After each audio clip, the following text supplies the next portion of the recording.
Oh, you're good. Just do a one take wonder. Oh, look at our mugs, they match. Cheers. Okay. I feel like I'm on the Terrell show. I should put some liquor in this. Oh my gosh. Good morning, everyone. It is our second to last Friday of our time at Penn. But today, Sarah and I are going to be sharing a bit about our time at Wharton, just like a very unfiltered, chill conversation. So for a brief introduction, my name is Lillian. I am from San Jose, California, and I'm studying in the dual degree program for nursing and healthcare management here at Penn. And I'm Sarah. For those of you who are loyal to Lillian's channel, you probably know me as the random white girl in our CF. But if you're new here, I'm Sarah. Tell everyone I'm from Mississippi because that's home. And yeah. Just as a general overview, so Wharton is one of the 4 schools at Penn where you get a bachelor's of science in economics and then you concentrate in the specific field of business. And I guess we'll kind of just share a bit about our specific route before we get into actual specifics about Wharton. So for me, I came into Wharton as part of the nursing and healthcare management dual degree, so my concentration had to be healthcare management. I could choose something else, but I decided not to do an extra concentration. And throughout my summers, I did internships in a healthcare company's program management department, as well as healthcare insurance. As well as through Wharton, I found an internship in Japan where I'd be working for an education consulting company, but that was the year of COVID, so that didn't end up happening. But now upon graduation, I will not be going into anything specific business related. I don't have any intentions of working in consulting or finance in the future, but I may work in the financial department of my organization in the future, but nothing like corporate America. What about you, Sarah? So when I came into Penn, I didn't really know anything about finance, but I said I was gonna do finance because my sister's ex, or boyfriend at the time, ex now, had told me to do finance when I told him that I was gonna do pre-med, but there was a whole host of issues why pre-med wouldn't work for me.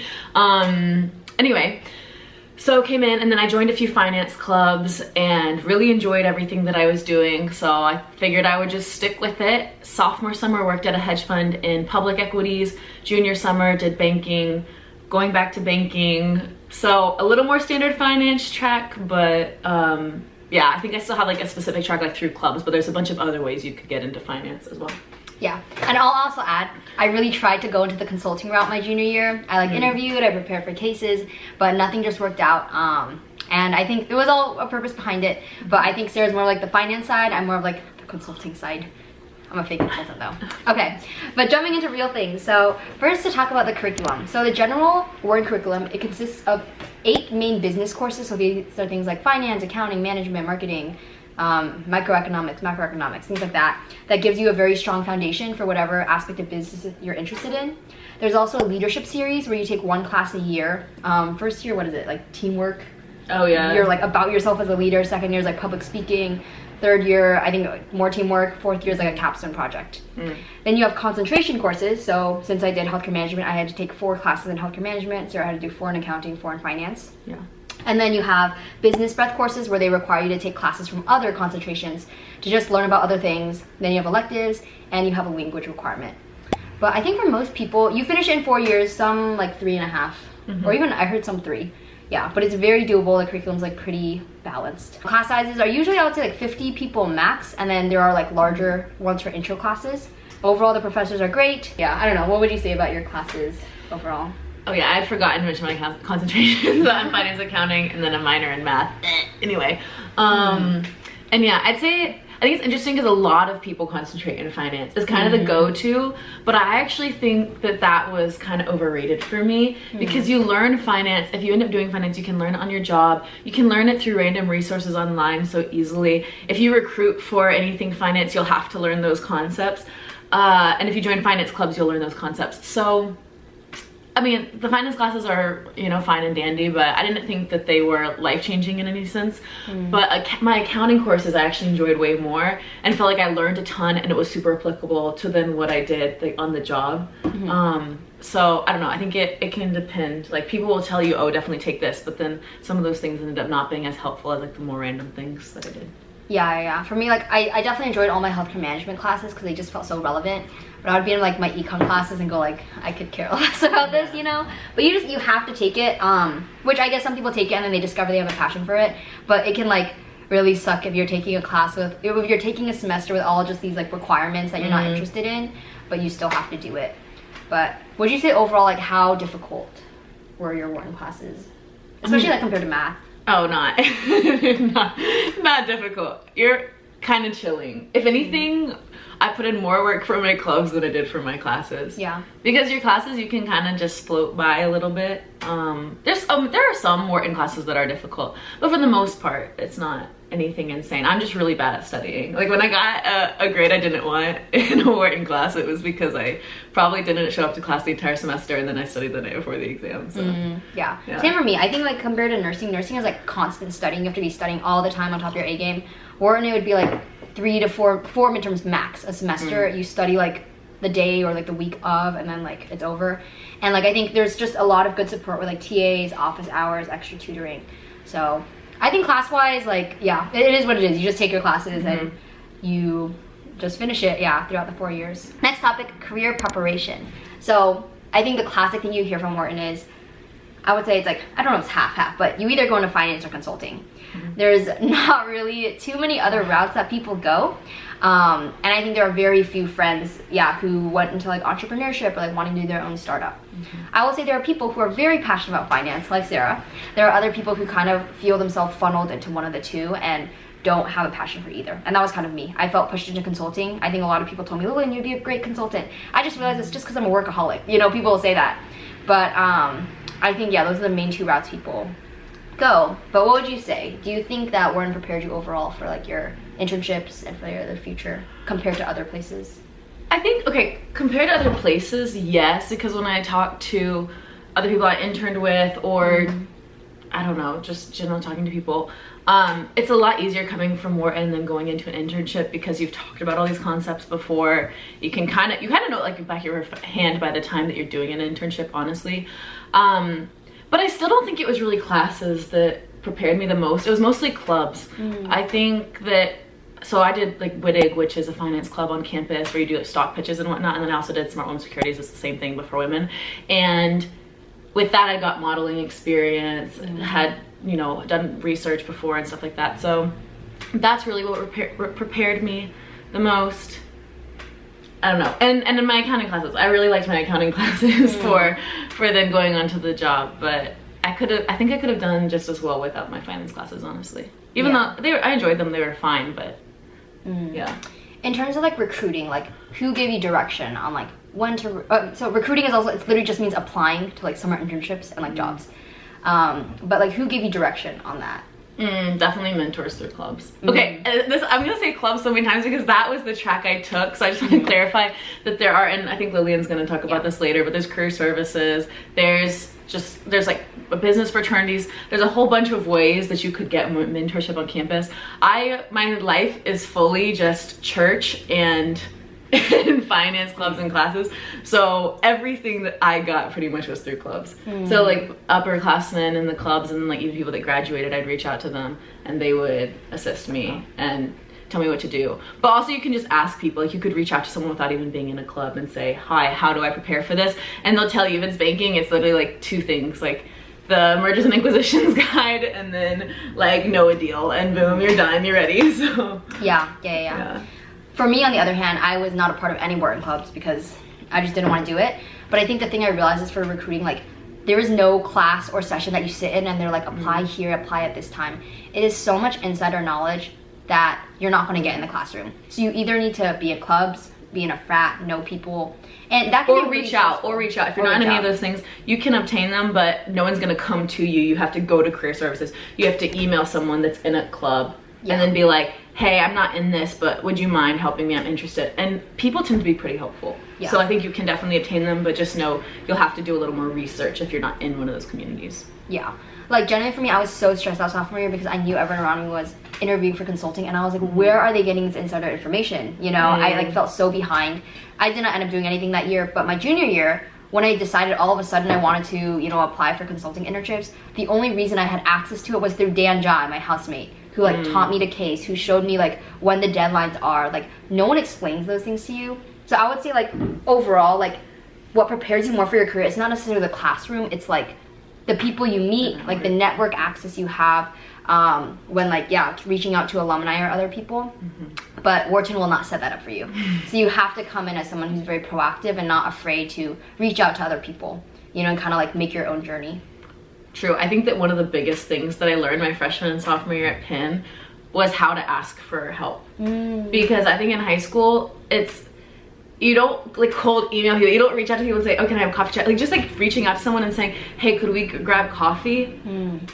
Was so odd to me. I had never experienced anything like that, or just someone random and then we loosely know each other and they know that I'm gonna ask them for advice and whatnot, and they're fine with that. Like to me that seemed so usy, but then now when being on the other end, when people reach out to me and they're like, oh hey, could we talk, could I get your help on this, I don't feel used at all, because that's just how it works. But it's a whole new system to enter when you're coming in. I think because you have to ask for help. It's the only way you're gonna make it in finance. So. Yeah. Okay, extracurriculars. So you talked a bit about clubs. Can you share like the pros and cons of clubs? Especially like a lot of people say they're super competitive.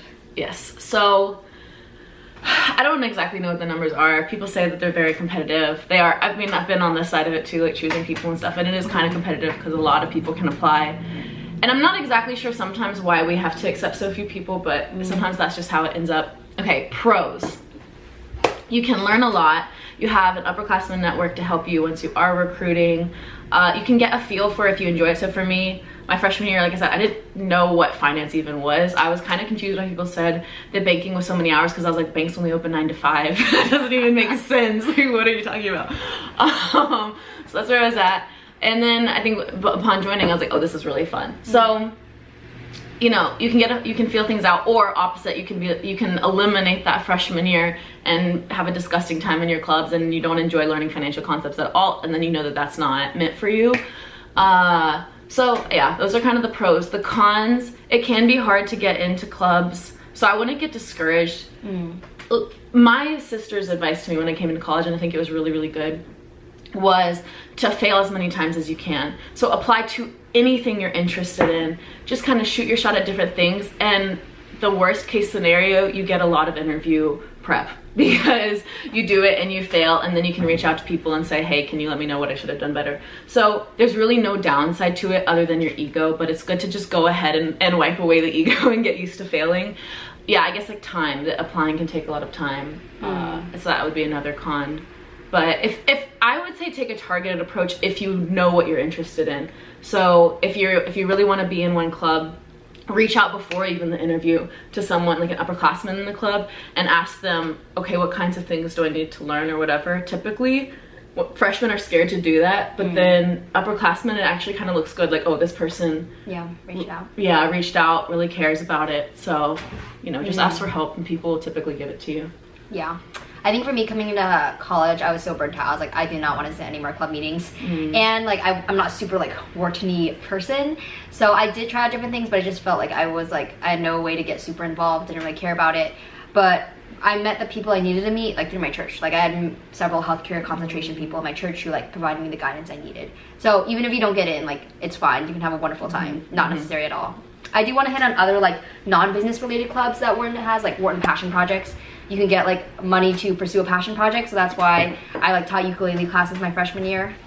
There's a program called Wharton Leadership Ventures and the McNulty Leadership Program. So like they went camping in like Antarctica and like I don't know where else, all these crazy places, you know, like and for my leadership ventures, I've gone to like the circus to do like team building activities or like these horseback riding activities.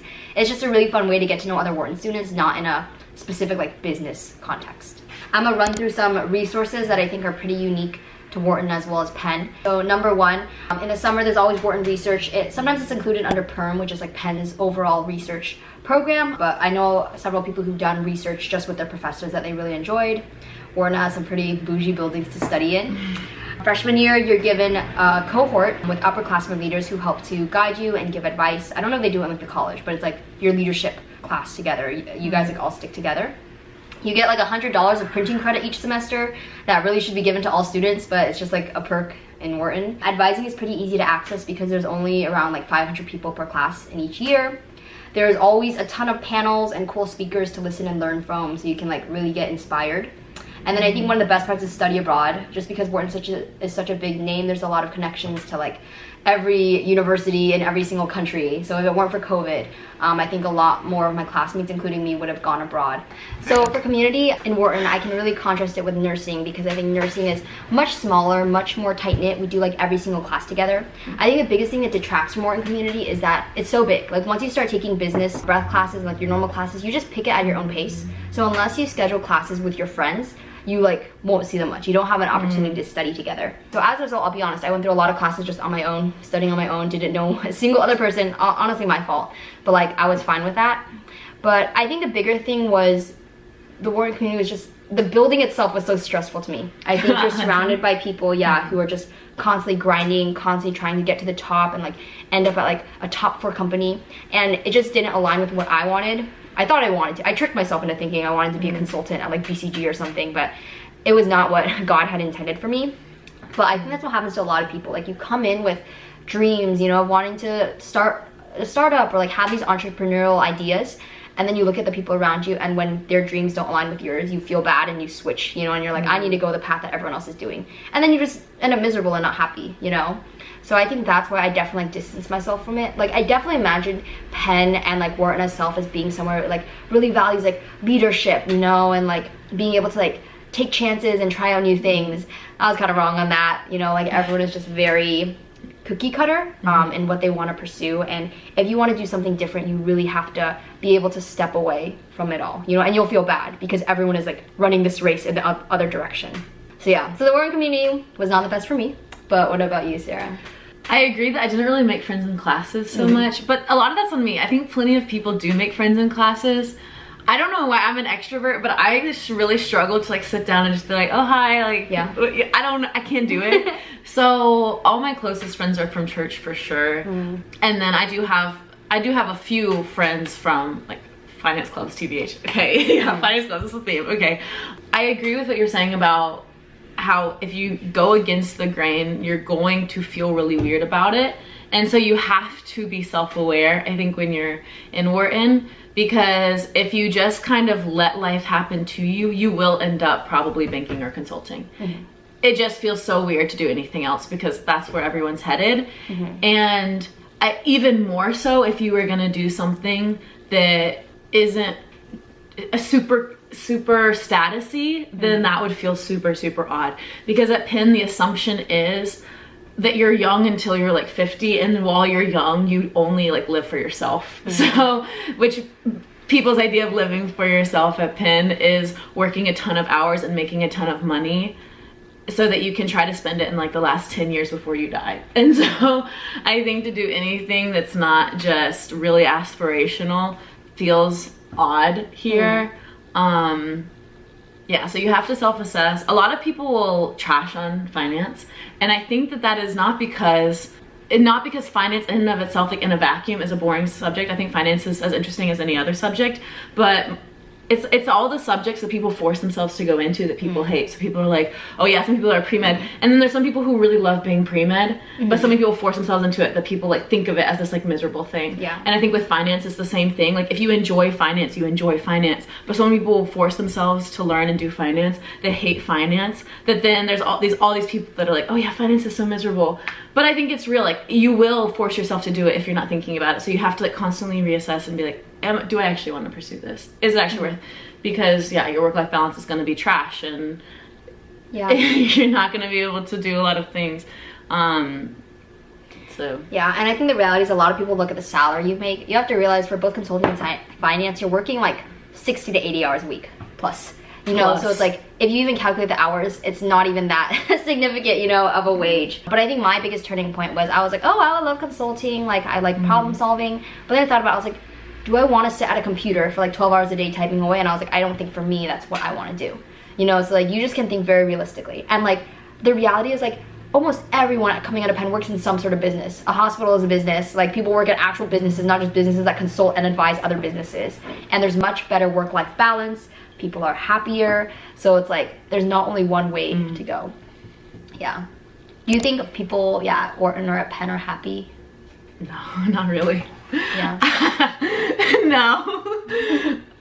I think people are kidding themselves if they think that pursuing a life in finance and and being that rich is going to make them that much happier. Kidding themselves just based on what I see, because I think coming from Mississippi, money makes you happier up until a certain point. Like, money makes you happier until you're good on health insurance, you have shelter over your head, you have plenty of food, and you can take a vacation or 2 a year. Money will make you happier until you get there. And then beyond that, not really, especially when you're sacrificing. And that's in studies that show that too. Yeah. You know, it's not just me like saying that from my personal observations. Yeah. But people at Penn really seem to think that they are going to be happier having a horrible work-life balance, sacrificing time with their friends and family, and to make money that they don't have time to spend. So I think you have to just think about that. It's like we consider ourselves rational people, but so many people are pursuing happiness in a very irrational way, because studies will show it. You look around you, it shows it. It's like you see how miserable a lot of rich people are, and yet people still pursue it because they think that at some point that's just going to change or something. I'm not sure. So that's what I see at Penn, is like people aren't that happy because they're so stressed all the time. Yeah. I feel like people were a lot happier back in Mississippi is my perception of it, but yeah. The danger to like coming to any like top school is like you work so hard in high school, you think you're the top, and you come here and you have to start applying to clubs, you have to start applying to internships, research, like it never ends. And I will be honest, like if I was not Christian and if I did not put like my value in Jesus, like I would be chasing after these things, thinking, oh, I have to work at a top 4 to like affirm my worth and my value and make that much money, you know. But you get there and the rat race never ends, and at the end of the day, you're still a rat if you're in the race, you know. I'm gonna say, I think that it's also that a lot of people at Penn think that they enjoy certain things because they do naturally enjoy studying, they do naturally enjoy whatever topic it is that they're investing their lives into, but I think nothing is fun once it becomes your master. And I think at Penn, everyone is slaves to their career, and like once you put that up on a pedestal and it's an idol, then you stop enjoying it as much as if, in my opinion, if you were serving God and just like enjoying his work as a gift that you have from him, then that looks a whole lot different than when you start serving your career. And so I think that's also contributes to why people can become so miserable, is it's like, yeah, in a perfect world, you know, in shalom, like as God designed it, then you would enjoy your work because you wouldn't be making that your purpose. But when it becomes your purpose and your identity is tied to that, and if you fail, then you're not worth anything, then you stop enjoying what you should enjoy. As well. And I will say there is a severe income divide at Penn in general. You will meet the coolest people, the most diverse people, also the most rich people, as well as people who came from very difficult backgrounds. So I will acknowledge for myself, like my family was able to support me during my time in college, you know, so I do have the liberty of like choosing between careers. But this is like, the thing is, if you want to get rich, like business is not the way to go nowadays. You know, it's one of the ways, but I would argue that even tech has like a better work-life balance, you know, like, so just to say is like, yeah, you can't go to business as a way to get rich fast, you know. I think there are much more sustainable careers, careers where you'll be a lot happier long-term, it's better for your health. But I do think there are a lot of students here who are so well off that they think that getting more money will make them happier, but that's not actually the truth. And to add to that, like you were saying with the diversity, I think one of my favorite things at Penn, if not my favorite thing at Penn, is that when you go into a class, just as a fact of the matter, you will have people from different countries, ethnicities, backgrounds, whatever. The one thing you might not have is socioeconomic diversity. So I think it's really, really fun getting to hear so many different perspectives. I feel like that's the main reason I'm glad I'm at Penn, is I think I've grown so much as a person, grown so much in my perspective. So I'm really thankful for that. I don't feel like I'm living to be happy. Like that's not my goal in life. So I'm not upset that I think I'm less happy at Penn than I would have been, you know, doing something less career oriented. I'm very satisfied with how things turned out. But yeah, that's one of the main, I think, advantages to Penn. But then also it is such a rich culture. Not rich as in like not rich as in like money. Yeah, rich as in money culture. Where it's just an expectation that you can just drop a ridiculous amount of money at a BYO, or you can just like go on this trip with your friends or whatever. And so I think that is definitely a downside. I'm middle class, and it was shocking for me. Like, I can't imagine like having any less money than I had coming into Penn, and like trying to survive in the like I don't know. It's just kind of ridiculous how much money people expect you to drop on just random things. Yeah. So our last question is, if you were to apply to college again, would you apply to Wharton, or like what else would you consider? So for myself, the only reason actually I came to Penn was because of their dual degree program. Penn has a very hefty price tag compared to schools in California. So it was like this dual degree program that I weighed as a reason, you know, to come out. But I did notice in my freshman year, the biggest thought that kept striking me was like, why are people here so stressed, and why do they study so much? You know, I was like, I was thinking about like, I don't know, like Stanford, like California universities, like, oh, throw a football, you know, on the field and like play in the sun. But I was like, dang, people here really love to grind. And that's something I would really consider, because that stress and worry and anxiety, it starts somewhere and it permeates into every part of your life, even if you choose not to be a part of it. So I think I had several semesters where I was really like miserable at Wharton. Like, I think you come in having a lot of pride. Like, there was a severe Wharton complex at Penn, which we have never experienced, but I think people deem it as like, oh, the better school, you know, like the top school. And you can really get to your head. You can be really prideful, you know, like I'm at the best place to study business. But then I would be like miserable and go like, why is everyone here like so stressed out over like things that don't even matter, or we're so well off that we can't even look at like the brokenness of this world and consider it. So I think like I'm glad I came to Wharton, and I'm glad I was able to like, I tried to join the crowd with like the recruiting madness and try to do what everyone was doing and like pursue their level of success, but I ended up stepping away from it, pursuing my own path, and I'm so much happier. So like I will take what I've learned, but I do worry for people who just went along with the grain and didn't even decide whether they liked something for themselves or not. What do you think? I'm also very thankful that I'm at Penn, and I would definitely go back, mostly because I've grown so much being here, and I am really thankful for the resources. I must say, like, we can rant all day about how flawed Penn's culture is, but I'm also really thankful for all the resources it's provided me. I think I loved high school in Mississippi. There's no other high school I would prefer to go to than the one I went to in Mississippi. But the reality is I had my high school just had less resources than a lot of high schools that people came from, and I got to experience that being in college, really having whatever resource you want at your fingertips.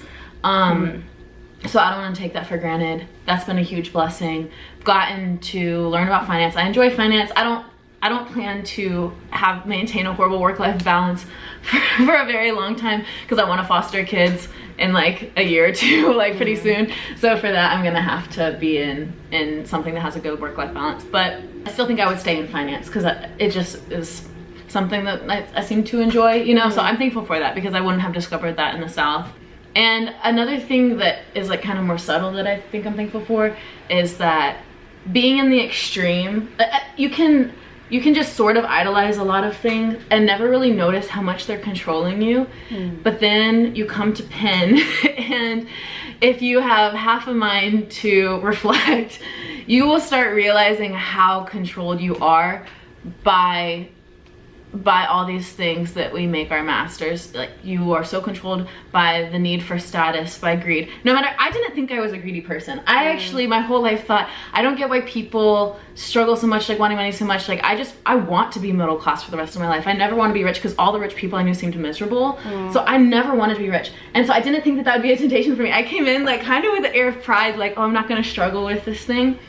But you will, like, you come to Penn and you will struggle with greed and how much you allow yourself to value money. But I think when you see those extremes, it can, when affect, it doesn't always have, and for a lot of people, actually most people probably didn't have this effect, but if you allow it to, it can have the effect that you're so disgusted by all like the havoc that serving like greed and status will do, that then you want to make sure that you don't follow that, and that you want to follow like a greater purpose. So that's another thing. And I'm ultimately really, I think that God put me at Penn so I could be in RCF, because I grew so much through RCF. But I thought I was coming here for finance, but I was really coming here for church, and that's how I ended up. But yeah, so there's a lot of reasons to be thankful that I'm here. But I don't think that means that I would recommend to just anyone to come to Penn, because I think it's really situation dependent. It can do a lot of harm to your ideals and your priorities, because the priorities at Penn are so fundamentally selfish that really difficult not to become a more selfish person. It's almost impossible. Yeah. And I would argue it's like that, honestly, for any top university. People are just gunning, you know, to like get their worth out of it. Yeah. Okay, so I made a list for any future applicants for both like business or like Wharton specifically to consider. So number one is like, what do I want out of my future in business? You know, it's like, do you want to one day take your own idea and like make it a reality? Do you want to work in like IB or consult, like work for somebody else? Nowadays, everyone wants to be their own boss, you know, so it's a very different career path if you're trying to go that direction. I think if you really want access to the finance and consulting industry, then Wharton's great. If you want to do something else, like have your own idea and run with it, maybe somewhere else that's more entrepreneurship focused. Second one is, how cutthroat and stressful of a college experience do you want? And I think a lot of us can say like, I want to challenge myself, you know, but if you came from somewhere in high school that was like super stressful, like consider whether you want that again for college or not, you know? Number three, if admitted, like what else could I do at Penn to make the most out of that opportunity? A lot of Wharton students like are dual degrees or have other passions, you know, through clubs or like other subjects at Penn. Penn is really interdisciplinary in that way. And number four is the price tag worth it? So I'm someone who paid full tuition. I think Sarah, you had like financial aid, right? Yeah. So it differs a lot. And I think that's a discussion to have with your family. But like, do you think it's impossible to succeed in business if you don't go through Wharton? Yes. Oh, yes, but it depends on what level and depends on where you're talking about. Okay. Like, so it's impossible. It's almost impossible from some universities, in my opinion. Okay. Like you go to, I don't want to call universities out like that, but some universities that I genuinely would have considered going to, and then I got in Penn, so I was like, okay, I'll go. They gave me good financial aid. I was like, okay, why not? They're fundamentally, most Wall Street firms are going to recruit from target schools, and then maybe if you're like the top student at one of these other places, then you might be able to get in. It's really hard to break in, but it's hard to break in from somewhere else. Of course, if you're at other target schools, then it's the same thing. You know, although the funnel's a little bit different. So since everyone's doing finance, it makes it easier to like get those resources at Penn than maybe some other target universities. Anyway, I'm mumbling, but yeah.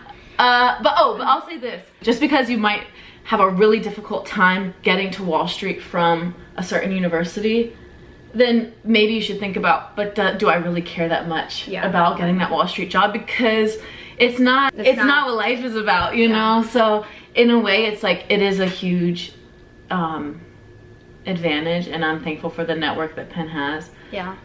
But just because a school would be hard to get a Wall Street job, then maybe you should just get a different job. Like, it doesn't mean that you have to make getting into Wharton your everything, because you don't need any specific job. And I will say, I'm close to the alumni who graduated. They are not working in the industry they imagined at all. It is not what you expect. Getting into college is not what's going to like lead you to success in the future. And I think worldly success is so different from heavenly success, you know, like what matters the most. Yeah. Invest in the infinite, not in the finite. And people can talk all day about these different things that like really matter at Penn, and they do matter on some level. But you know, love trumps all. And if you're doing all these things but without love, and like without, you know, being able to be involved in your community, and without serving in some way, if you're just serving yourself, it's so finite. No matter how big the number is, it's so finite still. So yeah. It really is specifically finance and consulting that Wharton's going to provide the resources for. If you want to be an entrepreneur, I mean, like there's resources, but you'll be doing your own thing. It's not that everyone is coming here and starting a business. There's a few people, and most people will like do some type of startup-y type thing. Yeah. But that's not the way the funnel's headed. You know, like Stanford's way more way more startup-y, and like, I mean, that's hard to get into. That's hard to get into, but that's like an example. Yeah. So yeah, it's not like everything business. It's specifically finance and consulting that I think is really where the funnel goes. I'm gonna conclude with my favorite verse for Wharton people. Do not store up for yourselves treasure on earth, where moth and vermin destroy, and where thieves break in and steal. But store up for yourselves treasure in heaven, where moths and vermin do not destroy, and where thieves do not break in and steal. For where your treasure is, there your heart will be also. Matthew 6:19-21. Yeah, that's it. Thanks for listening. Bye-bye. Bye.